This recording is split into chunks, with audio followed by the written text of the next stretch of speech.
years. You keep telling your story. You keep telling the things that God did for you. It should never get old talking about things that happened to you 10 years ago, 5 years ago, 20 years ago. That should never get old. The times changed, but the trials are still the same. Different name, different person, same trial, same amazing God. Tell your story.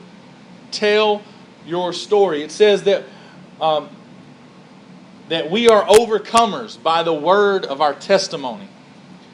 Jesus says in John 16:33, says, "These things have I spoken unto you, that in me ye might have peace. In the world ye shall have tribulation, but be of good cheer, I have overcome the world." And these things that Jesus has spoken to him, he said, guess what, guys? This is what's going to happen to me. I'm about to be taken and I'm about to be killed. And I'm speaking this to you now so that you can have patience and you can be of good cheer. I'm sorry, if I'm going to lose someone, I'm not going to be cheerful. But Jesus said, I'm telling you this so that you can have cheer. You can take heart. I already overcame the world. I've already came out an overcomer. I'm telling you so that you can have patience.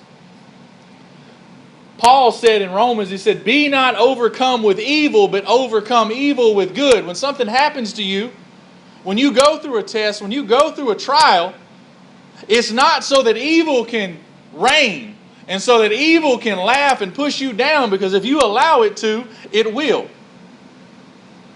It's saying that you need to overcome that evil with good. And the only way you're going to do that is if you speak the good. When you're going through a trial, if you're just looking at the trial, your glass is half empty. But if you're going through a trial and you're speaking all the good, your glass is half full. Overcome evil with good. And that's through speaking. I know the test might be hard. I know it might be difficult, but you can overcome the evil with good by uplifting yourself, by encouraging yourself. Get in that word. Find the good. God has a purpose. God works everything to the good of them that love God. Do you love God? Then whatever it is, it's going to come out good. It will come out good.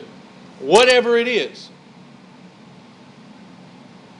Revelations 12:10 through 12 says, "And I heard a loud voice saying in heaven, Now is come salvation and strength in the kingdom of our God and the power of his Christ. For the accuser of the brethren is cast down, which accused them before our God day and night. And they overcome him by the blood of the Lamb and by the word of their testimony. And they love not their lives unto death. Therefore rejoice, ye heavens, and ye that dwell in them. Woe to the inhabitants of the earth and of the sea, for the devil is come down unto you, having great wrath, because he knoweth that he hath but a short time." Let me tell you something. Just like in the day of Job, everything that happens to you, God has to allow it. But the thing is the devil's still here. And I like how the picture is, you got the angel on one side and you got the devil when you're on the other shoulder. And they're both talking to you. And that's really truth. God is speaking to you. And he's saying, I love you. And I'm taking you through this test to make you stronger. I'm going to make you really strong in this. But the devil keeps saying, God doesn't love you. If he loved you, why are you going through this? If he was really in control, he wouldn't allow this to happen to you. Well, let me tell you something. It says we will overcome by the blood of the Lamb and the word of our testimony. That's how we overcome. That every time we stand firm and we look at the devil and we say, I'm not listening to you. I'm going to tell people about how great God is. Even in this storm, even in this trial, I'm going to glorify God. You're just giving the devil a black eye. You're punching him square in the face and you're saying, you're not going to get me down. You're not going to get me down. And that upsets the devil. He knows that his time down here is short. And if he can't get you to stop believing in God, he's not doing his job. That's what he wants to do. But every time you stand and say, I'm an overcomer, this is what happened to me, he doesn't like that. He likes to lie to people. He's the accuser. The accuser. Accusers lie. They accuse people of things that they didn't do. And he wants to sit here day and night and say, if God loved you, why do bad things happen in the world? If God isn't really in control, why do we go through so much? Why do people die? Why do people kill and murder babies? Why, or is there war? Why do we go through tests if God really loves us? He doesn't want to hear people say, hey, I went through this. I stood firm. I stood strong. And at the end of it, God was glorified. He needs people that'll tell their story. And that's how we become magnified. I want to tell you a story about my personal life these past couple of months. In April, my son John, we were at church.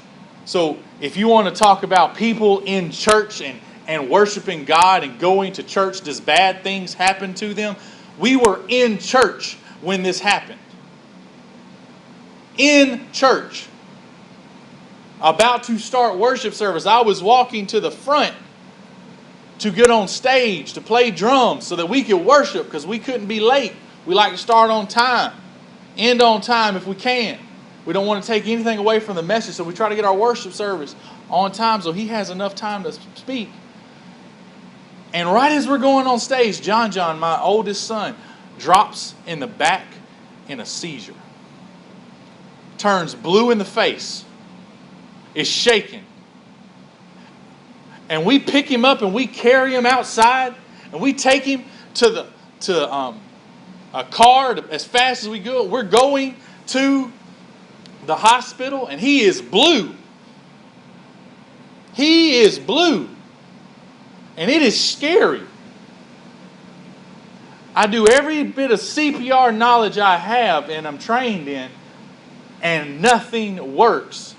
I'm breathing into locked up teeth. All I can do in that moment is cry Jesus. And you can ask the driver of the car. He was one of our deacons. He was there at the perfect time. In that test, looking back, God had his hand in all of it. When I said Jesus, my son started groaning. And he started breathing. And he wasn't blue anymore. And when we get to the hospital, they can't find anything wrong with him. Nothing wrong with him. I know God was in that. 2 months later, I didn't know that I would be praying again. And in a trial. And in a test again. And when I cried out to God, I didn't get the answer I wanted. So I've seen what God can do on the winning. When you ask in faith, believing, you cry out to God and you cry out Jesus and it works. And what you wanted to happen, happened.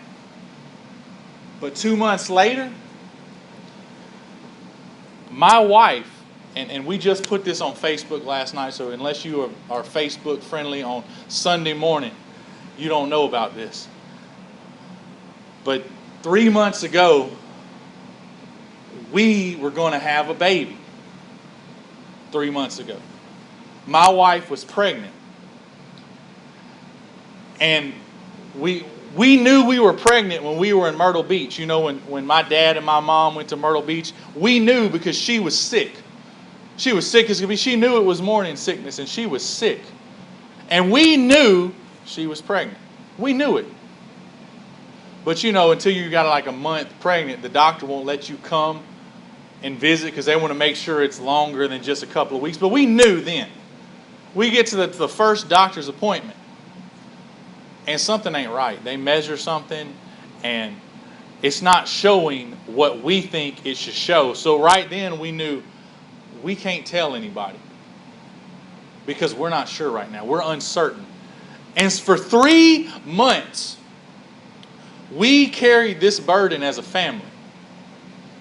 We didn't want to tell it. We didn't want to tell grandparents. We didn't want, and the reason we didn't want to tell people is because if this ends up being bad, we don't want as many people. Sometimes when you go through the test and a lot of people start coming around talking to you, and that's just how we felt. And they don't know what to say, but they want to say something. And it just keeps reminding us while we're already in the battle. And so we kept it to ourselves. And sometimes we do that. Sometimes people do that. And this time we did. But we kept praying.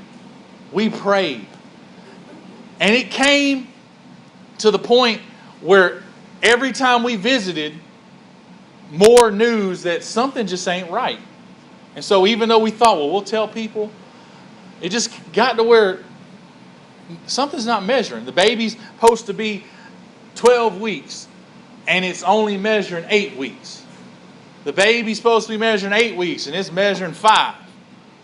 Or we're supposed to be hearing a heartbeat right now, and we can't. Well, there was a day we went, and there was a heartbeat, but the measuring was still off.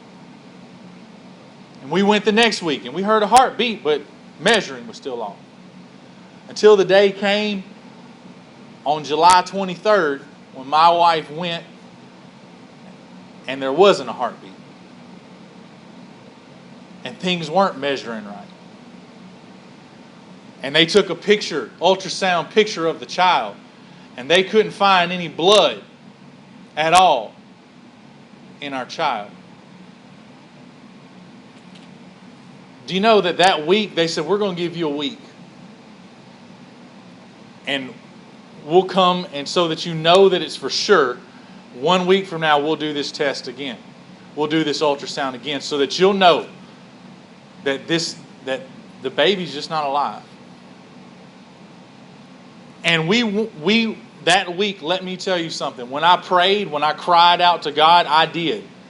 Every day I was praying, Lord, I'm praying for a Lazarus moment. I said, Lord, if you will give me this Lazarus moment, and that when we go on Monday to this appointment, if that baby is living, I will give you praise and glory and honor for the entire life of that child.